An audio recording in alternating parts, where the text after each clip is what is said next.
परम पूजनीय स्वामी जी के निर्देश के अनुसार मैं आपको शिक्षा और कानून व्यवस्था के बारे में थोड़ी बात करूंगा विस्तार में। मेरी बात शुरू करने के पहले एक कहानी सुनाता हूं आपको, सच्ची कहानी। उस कहानी में मेरी बात का पूरा निष्कर्ष है। कहानी हमारे देश के एक वैज्ञानिक की है। उनका नाम था प्रोफेसर जगदीश चंद्र बोस। आपने सुना? बहुत बड़े वैज्ञानिक हुए अपने भारत देश के। हम सभी भारतवासियों को उनके ऊपर बहुत गर्व है, गौरव है। प्रोफेसर जगदीश चंद्र बोस ने एक रिसर्च किया था, वो भी आप सब जानते हैं कि ये जो पेड़ पौधे होते हैं ना, ये भी मनुष्यों की तरह से सुख दुख के भागीदार होते हैं। पेड़ों में, पौधों में वैसा ही जीवन है जैसा मनुष्यों में होता है। पेड़ पौधे भी आपकी तरह से हंसते हैं, रोते हैं, खिलखिलाते हैं। पेड़ पौधे भी आपकी तरह से दुखी होते हैं, सुखी होते हैं। सब कुछ उनमें मनुष्यों जैसा ही होता है। बस इतना ही है कि भाषा नहीं है उनके पास, बाकी सब है। ये काम करने के लिए प्रोफेसर जगदीश चंद्र बोस ने अपने घर में एक एक्सपेरिमेंट किया था, प्रयोग किया था। उसकी कहानी है। उन्होंने क्या किया, अपने घर में गमले लाए। गमले आप समझते हैं जिसमें पौधे लगाते हैं। तो घर के दो हिस्से कर दिए उन्होंने। एक हिस्से में कुछ गमले रखे, कुछ पौधे उसमें लगाए। दूसरे हिस्से में कुछ गमले रखे, कुछ पौधे लगाए। प्रोफेसर जगदीश चंद्र बोस क्या करते थे, रोज सवेरे उठते थे और एक तरफ के जो पौधे वाले गमले हैं उनको गालियां देते थे। तुम नालायक हो, तुम निकम्मे हो, तुम नकारा हो, तुम बदसूरत हो, तुम्हारे अंदर कोई गुण नहीं है, तुम्हारे अंदर कोई भी अच्छी बात नहीं है। ये खूब गालियां देते थे पौधों के सामने। दूसरी तरफ के पौधों के सामने जाके वो उनकी इतनी बढ़ाई करते थे, तुम बहुत अच्छे हो, तुम बहुत सुंदर हो, तुम बहुत सद्गुणी हो, तुम्हारे अंदर इतनी अच्छाइयां हैं, तुम्हारे अंदर इतनी खूबियां हैं, तुम्हारा इतिहास बहुत ऊंचा है, तुम्हारा भूगोल बहुत अच्छा है। इस तरह की अच्छी अच्छी बातें करते थे।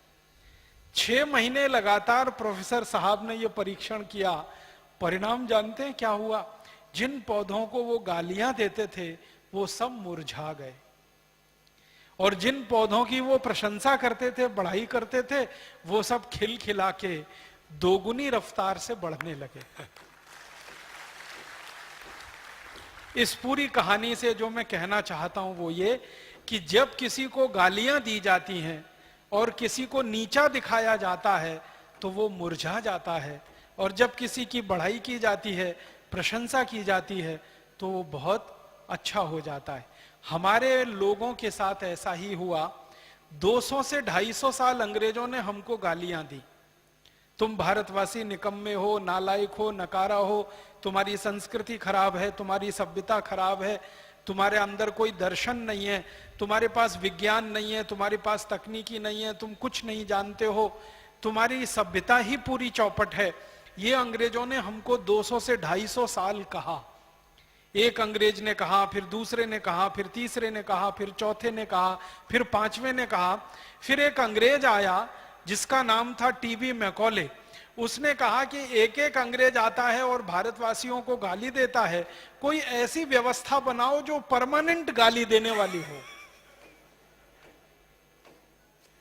एक अंग्रेज आया, जैसे रॉबर्ट क्लाइव आया, उसने ये सब भारतवासियों को सारे बुरे बुरे जो भी बातें हो सकती हैं वो कहीं भारतवासियों को। भारतीय चोर थे, हाँ, चोर थे, डकैत थे, लुटेरे थे, लुच्चे थे, लफंगे थे, लंपट थे, सारी बुरी गालियां। गाय का मांस खाते थे। हाँ। अच्छा देखो, कोई भी हिंदू इस बात को मानने के लिए, कोई भी भारतीय आर्य इस बात को मानने के लिए कतई तैयार नहीं हो सकता। आज भी इस देश में हिंदू आर्य कुछ भी कहिए उनको, वो भी मांस खाते हैं, लेकिन आज तक मैंने एक भी हिंदू को गौ मांस खाते नहीं देखा।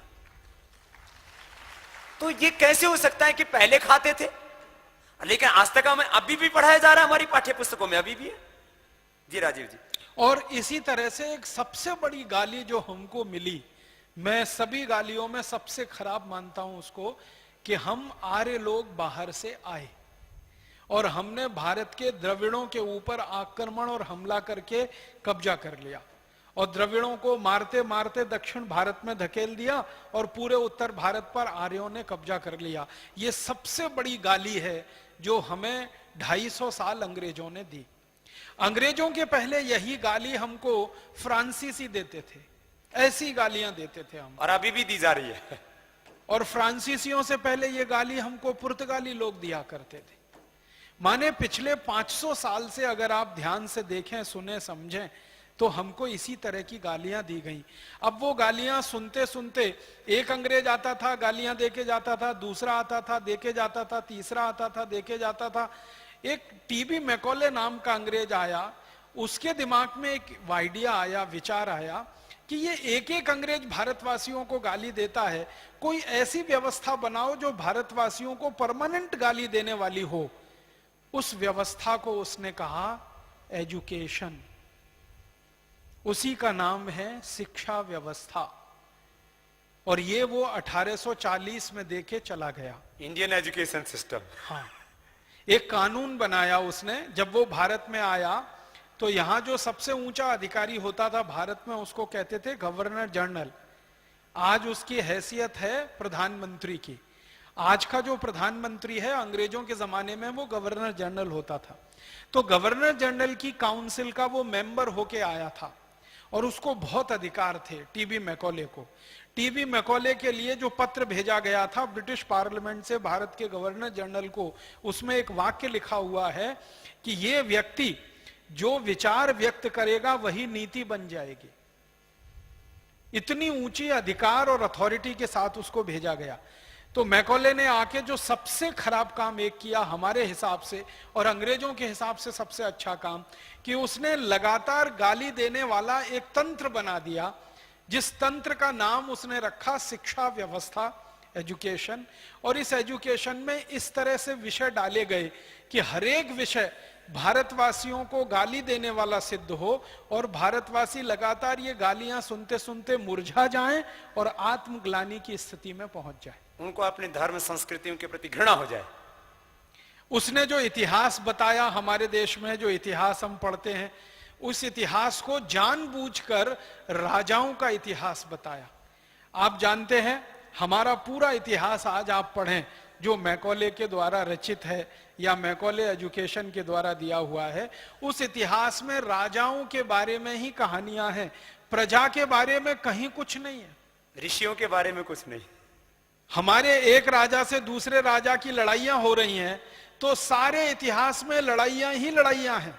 आप मुझे एक बात बताओ, अगर सब एक दूसरे से लड़ते ही रहेंगे तो समाज कहां बचेगा? समाज तो खत्म हो जाएगा। भारत तो 1000 साल पहले ही खत्म हो जाता अगर हर एक राजा दूसरे से लड़ रहा होता। अपना आज का इतिहास पढ़ें तो एक ही बात समझ में आती है, ये राजा उस पर हमला कर रहा था, वो राजा उस पर हमला कर रहा था, वो राजा ने उससे लड़ाई की, उसने इस पर चढ़ाई की, उसने उसकी पत्नी को माने दबोच लिया, उसने उसकी राज्य की सल्तनत को खींच लिया। यही सारी कहानियां पूरे इतिहास में हैं।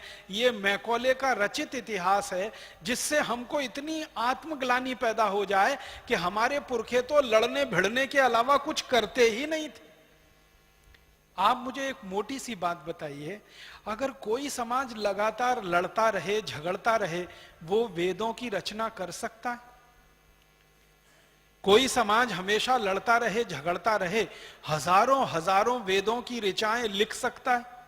अगर कोई समाज हमेशा लड़ता रहे, झगड़ता रहे, वो उपनिषदों की रचना कर सकता है? कोई समाज अगर लड़ता रहे, झगड़ता रहे, वो नीति वाक्यों के लिए लड़ मर सकता है? सवाल ही नहीं उठता। क्योंकि इतिहास पढ़ने से तो ऐसा लगता है कि किसी राजा को लड़ाई से फुर्सत ही नहीं, और किसी साम्राज्य में शांति नाम की कोई चीज नहीं। तो मैकॉले ने इतिहास ऐसा दे दिया, और उस इतिहास में प्रजा गायब है। ध्यान रखिएगा, राजा ही राजा हैं, और राजाओं की अच्छाइयां गायब हैं, बुराइयां ही बुराइयां हैं। इसने उस पर हमला किया, उसने उस पर हमला किया, इसने इसको मारा, उसने उसको पीटा, उसने उसका राज्य छीन लिया, इसने उसका राज्य छीन लिया। इसी तरह का इतिहास हम पढ़ते हैं, और अगर इसी तरह का इतिहास पढ़ेंगे तो कैसा दिमाग बनेगा हमारा? वैसा ही बनेगा जैसा मैकॉले चाहता था। इसी तरह से हम भारत के दूसरे शास्त्रों की बात करें, हम गणित की बात करें। मैं एक उदाहरण से कहता हूं, मैंने बचपन में गणित पढ़ा है। अंग्रेजी स्कूलों में कैसा गणित पढ़ाया जाता वो आप में से भी कई जानते होंगे। मैकॉले ने कैसा गणित पढ़ाया हमको, एक छोटे से उदाहरण से समझाता हूं। गणित में मुख्य काम किसी भी बच्चे को सिखाने का क्या होता है? जोड़ना, घटाना, गुणा करना और भाग देना।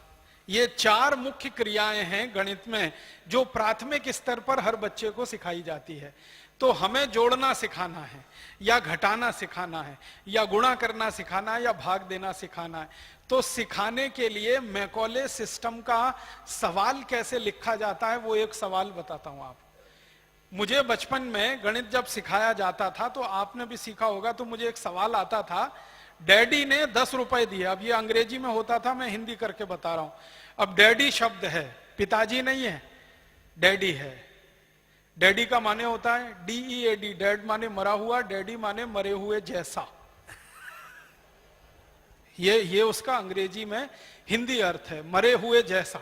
तो पिताजी नहीं है, पिताश्री नहीं है, डैडी ने 10 रुपए दिए या पापा जी ने 10 रुपए दिए। पापा नाम के शब्द का कोई अर्थ आज तक दुनिया में किसी को नहीं मालूम, और हम बोलते रहते हैं अपने अपने पिताजी को पापा पापा पापा पापा। पापा का कोई अर्थ ही नहीं है किसी भी भाषा में। तो पिताजी ने 10 रुपए दिए, मान लीजिए मैंने उसको संशोधित कर दिया। पिताजी ने 10 रुपए दिए, उसमें से 5 रुपए की चॉकलेट खाई, बताओ कितना बचा? अब देखो सवाल देखो, पिताजी ने 10 रुपए दिए, उसमें से 5 रुपए की चॉकलेट खाई, बताओ कितना बचा? हम क्या सिखाना चाहते हैं? घटाना, सब्सट्रैक्शन सिखाना चाहते हैं, घटाना। उदाहरण क्या लिया? पिताजी ने 10 रुपए दिए, 5 रुपए की चॉकलेट खाई, तब कितना बचा? अब बच्चा बचपन से ये सवाल करना शुरू करेगा तो 2-3 साल के बाद वो पूछेगा चॉकलेट किसकी खाऊं, कैडबरीज की कि नेस्ले की? आप मेरी बात पे ध्यान दीजिएगा। बार बार वो ये सवाल हल करेगा, पिताजी ने 10 रुपए दिए, 5 रुपए की चॉकलेट खाई, तो एक दिन पूछेगा चॉकलेट कैडबरीज की खाऊं कि नेस्ले की? क्योंकि टीवी में रोज विज्ञापन में वो देखता है कि चॉकलेट 2 ही कंपनियां बेचती हैं, या तो कैडबरीज या तो नेस्ले।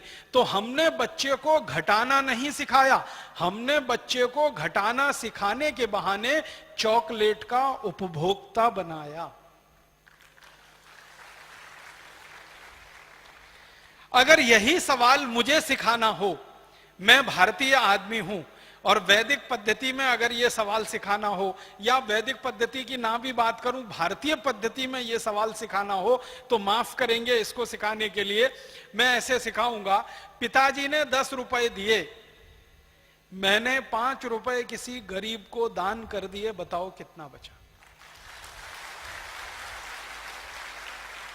सवाल तो एक ही है ना, घटाना ही सिखा रहे हैं हम। 10 में से 5 गए, 5 बचा, यही हम उसको सिखा रहे हैं। लेकिन सवाल की जो भाषा है वो, एक जगह पिताजी ने चॉकलेट के लिए 5 रुपए दे दिए, दूसरी जगह पिताजी ने दान करने के लिए 10 रुपए दिए। अगर हर बच्चा 2-3 साल यही सवाल करेगा करेगा करेगा तो एक दिन पूछेगा ये दान क्या होता है? फिर पूछेगा दान क्यों देना चाहिए? फिर पूछेगा दान किसे देना चाहिए?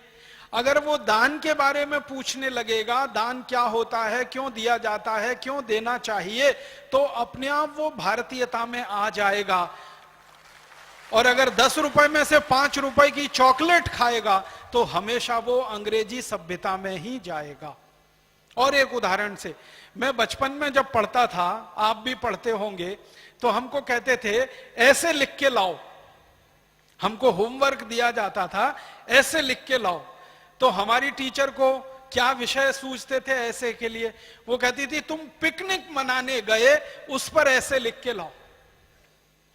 अब मैं पिकनिक मनाने जाऊंगा और उस पर ऐसे लिखकर लाऊंगा, माने निबंध लिखकर लाऊंगा पिकनिक के ऊपर, तो 100% मुझे अंग्रेज और यूरोपीय सभ्यता में ही जाना पड़ेगा। मुझे ये कभी नहीं कहा किसी भी टीचर ने कि तुम निबंध लिखकर लाओ। तुम माता पिता के साथ तीर्थ स्थान की यात्रा करने गए थे, बद्रीनाथ गए थे, केदारनाथ गए थे, गंगोत्री गए थे, यमुनोत्री गए थे, उसका लिख के लाओ। ये कभी भी किसी कक्षा में मुझे ना किसी ने पढ़ाया ना सिखाया।